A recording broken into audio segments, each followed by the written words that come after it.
شروع کرتا ہوں اللہ کے نام سے جو خوب جاننے والا ہے۔ اسلامک ہسٹری کے معزز ناظرین السلام علیکم۔ ناظرین، آج کی ویڈیو میں ہم حضرت آدم علیہ السلام کی پیدائش کا مکمل واقعہ بیان کرنے جا رہے ہیں۔ ویڈیو کو مکمل دیکھیے گا۔ ناظرین، مفسر قرآن حضرت عبداللہ بن عباس رضی اللہ تعالیٰ عنہ نے فرمایا، حضرت آدم علیہ السلام کی تخلیق سے تقریباً 2000 سال پہلے اللہ تعالیٰ نے زمین پر جنوں کو آباد کیا۔ جب جنات زمین میں فساد پھیلانے اور آپس میں قتل و غارت کرنے لگے تو اللہ تعالیٰ نے ابلیس کو فرشتوں کی معیت میں بھیجا کہ جنات کو سمندر اور جزیروں کی طرف بھگا دو۔ ابلیس نے فرشتوں کو ساتھ لے کر جنات کو سمندروں اور جزیروں کی طرف بھگا دیا۔ ابلیس خود بھی جنات کی نسل میں سے تھا، لیکن کثرت عبادت کی وجہ سے اللہ تعالیٰ نے اسے فرشتوں کا سردار بنایا۔ فرشتوں کا سردار بننے کی وجہ سے ابلیس میں غرور اور تکبر پیدا ہو گیا۔ اس نے یہ سمجھا کہ مجھے آسمان و زمین میں اتنا بڑا مقام اس لیے ملا ہے کہ میں اللہ کے نزدیک تمام مخلوقات سے افضل ہوں۔ اللہ تعالیٰ کو اس کا غرور اور تکبر پسند نہیں آیا، اور اسی وقت اللہ تعالیٰ نے فرشتوں کے سامنے ایک ایسی مخلوق کو پیدا کرنے کا اظہار فرمایا جو زمین میں اللہ تعالیٰ کی نیابت کرے۔ اللہ تعالیٰ نے آدم علیہ السلام کو پوری زمین سے جمع کی گئی مٹی بھر خاک سے پیدا فرمایا۔ اسی وجہ سے آدم علیہ السلام کی اولاد بھی مختلف رنگوں کی مٹی کے مطابق پیدا ہوتی ہیں۔ ان میں سفید، سرخ، سیاہ اور درمیانی رنگوں کے بھی ہیں۔ اسی طرح نیک اور بد اور سخت طبیعت اور درمیانی طبیعت والے ہیں۔ اللہ تعالیٰ نے حضرت آدم علیہ السلام کو جمعے کے دن اپنے ہاتھ سے انسانی صورت میں پیدا فرمایا تاکہ ابلیس اپنی بڑائی کا دعویٰ نہ کر سکے۔ اس کے بعد کچھ مدت تک مٹی کے بنے ہوئے ایک جسم کی صورت میں پڑا رہنے دیا۔ فرشتے اور ابلیس اسے دیکھ کر خوفزدہ ہوتے۔ ابلیس گزرتے ہوئے اسے ٹھوکر مارتا، جس کی وجہ سے ایسی آواز پیدا ہوتی جس طرح مٹی کے بنے ہوئے برتن سے کسی چیز کے ٹکرانے کے بعد پیدا ہوتی ہے۔ اس لیے وہ کہتا تھا، فرمان الہی ہے، اللہ نے انسان کو ٹھیکری جیسی بجنے والی مٹی سے پیدا کیا۔ ابلیس ایک مرتبہ موقع پا کر حضرت آدم علیہ السلام کے منہ کی طرف سے بدن میں داخل ہوا اور دوسری طرف سے نکل گیا اور فرشتوں سے کہنے لگا، اس سے مت ڈرو، یہ آدم علیہ السلام اندر سے بالکل کھوکھلا ہے، اگر مجھے اس پر قابو پانے کا موقع ملا تو میں اسے ضرور گمراہ کروں گا۔ اللہ تعالیٰ نے آدم علیہ السلام کو پیدا کیا تو ان کا قد 60 ہاتھ لمبا بنایا۔ جنت میں جو بھی داخل ہوگا وہ آدم علیہ السلام کی صورت پر 60 ہاتھ قد کا ہوگا۔ اس کے بعد آج تک مخلوق کے قد میں کمی ہوتی رہی ہے، یہاں تک کہ موجودہ صورت آ گئی۔ فرشتے زمین پر جنات کے آپس کے لڑائی جھگڑوں اور خون ریزی کو دیکھ چکے تھے۔ اس کو سامنے رکھتے ہوئے انہوں نے اولاد آدم کے بارے میں بھی یہ خدشہ ظاہر کیا کہ یہ بھی آپس میں خون ریزی کا ارتکاب کر سکتے ہیں۔ جب اللہ تعالیٰ نے فرشتوں کو ایک نئی مخلوق پیدا کرنے کی خبر دی تو انہوں نے اس نئی مخلوق کو پیدا کرنے کی مصلحت معلوم کی تو اللہ تعالیٰ نے فرمایا، بلا شبہ میں وہ باتیں جانتا ہوں جس کا تمہیں علم نہیں۔ رسول اللہ صلی اللہ علیہ وآلہ وسلم نے فرمایا، جب فرشتے فجر کے وقت بندوں کے اعمال لے کر آسمان پر چڑھتے ہیں تو اللہ تعالیٰ جاننے کے باوجود ان سے پوچھتے ہیں کہ تم نے میرے بندوں کو کس حال میں چھوڑا؟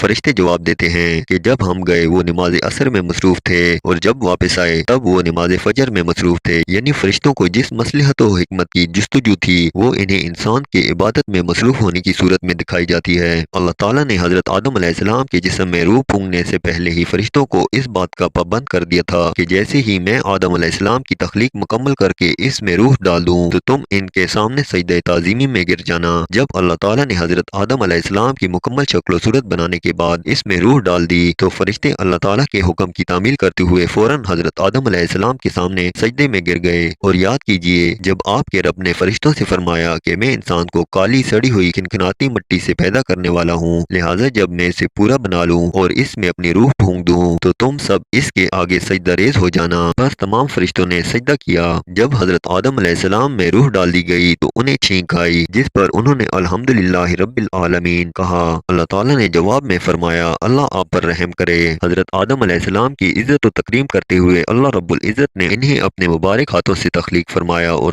فرشتوں سے سجدہ کروا کر آپ علیہ السلام کی خوب عزت افزائی فرمائی۔ جب اللہ تعالیٰ نے فرشتوں کو حکم دیا کہ حضرت آدم علیہ السلام کو سجدہ کرو تو تمام فرشتوں نے اللہ کے حکم کی تعمیل میں سجدہ کیا۔ ابلیس چونکہ کثرت عبادت کی وجہ سے فرشتوں کے ساتھ رہتا تھا، لہٰذا اسے بھی فرشتوں کے ساتھ حضرت آدم علیہ السلام کو سجدہ کرنے کا حکم دیا گیا، مگر ابلیس حضرت آدم علیہ السلام کی عزت و فضیلت کو دیکھ کر حسد کرنے لگا اور تکبر کرتے ہوئے انہیں سجدہ کرنے سے انکار کر دیا۔ اللہ رب العزت نے اس سے سجدہ نہ کرنے کی وجہ پوچھی تو اس نے جواب دیا، میں آدم سے بہتر ہوں۔ فرمان الہی ہے، اللہ تعالیٰ نے فرمایا، اے ابلیس، تجھے سجدہ کرنے سے کس چیز نے روکا جبکہ میں نے تجھے حکم دیا تھا؟ اس ابلیس نے کہا، میں اس آدم سے بہتر ہوں، آپ نے مجھے آگ سے پیدا کیا اور اس کو مٹی سے پیدا کیا۔ بس تمام فرشتوں نے سجدہ کیا سوائے ابلیس کے۔ اس نے سجدہ کرنے والوں کا ساتھ دینے سے صاف انکار کر دیا۔ جب ابلیس نے اللہ تعالیٰ کی نافرمانی کرتے ہوئے حضرت آدم علیہ السلام کو سجدہ کرنے سے انکار کر دیا تو اللہ رب العزت نے اس کا مقام و مرتبہ چھین کر قیامت تک تک کے لیے اسے ملعون و مردود قرار دے کر جنت سے نکل جانے کا حکم دیا۔ اللہ تعالیٰ نے فرمایا،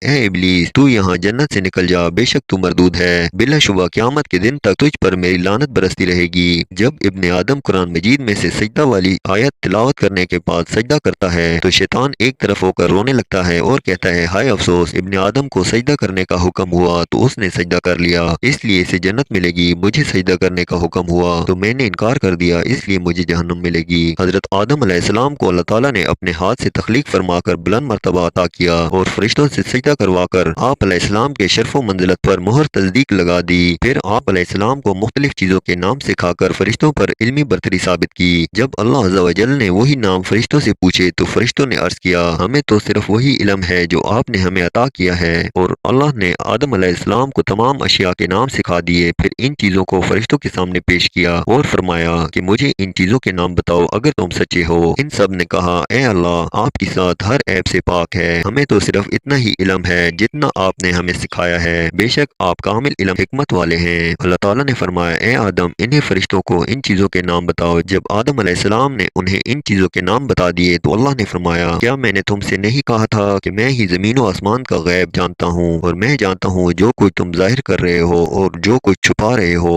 جب اللہ تعالیٰ نے حضرت آدم علیہ السلام کو عزت و کرام سے نوازتے ہوئے جنت میں رہنے کا حکم دیا تو شیطان کو انسان کی یہ عزت و تکریم برداشت نہ ہوئی، اس نے اسی وقت سے ہی انسانوں کو گمراہ کرنے کا منصوبہ بنا لیا۔ انسان سے دشمنی کے لیے اس نے اللہ تعالیٰ سے مہلت طلب کی، اللہ عز و جل نے اسے قیامت تک کے لیے مہلت دے دی۔ اس شیطان نے کہا، اے اللہ، چونکہ آپ نے مجھے گمراہ کر دیا ہے، اس لیے میں ان انسانوں کو گمراہ کرنے کے لیے آپ کی سیدھی راہ پر گھات لگا کر ضرور بیٹھوں گا، پھر ان پر حملہ کروں گا، ان کے آگے سے بھی، پیچھے سے بھی، دائیں سے بھی اور بائیں سے بھی، اور آپ ان میں سے اکثر کو شکر گزار نہ پائیں گے۔ اللہ تعالیٰ نے ابلیس کو قیامت تک کے لیے مہلت دینے کے بعد بنی نوع انسان کو ابلیس کی دشمنی سے آگاہ فرما دیا اور یہ وضاحت کر دی کہ تمہارا سب سے بڑا دشمن شیطان ہے، اس سے بچنے کی ہر ممکن کوشش کرو، یہ بڑا چلاک اور چھپ کر وار کرنے والا ہے، تم اسے اور اس کے چیلوں کو نہیں دیکھ سکتے لیکن وہ تمہیں دیکھ رہا ہوتا ہے، اس نے تمہارے ماں باپ کو دھوکہ دے کر جنت کی آرام دہ زندگی سے محروم کروا دیا۔ اللہ تعالیٰ نے فرمایا، بے شک میرے مخلص بندوں پر تیرا کوئی زور نہیں چلے گا اور تمہارا رب ان مخلص بندوں کی دستگیری کرنے کے لیے کافی ہے۔ امید کرتے ہیں آپ کو ہماری یہ کاوش پسند آئے گی۔ مزید انفارمیٹو ویڈیوز کے لیے ہمارے چینل کو سبسکرائب کریں۔ جزاک اللہ۔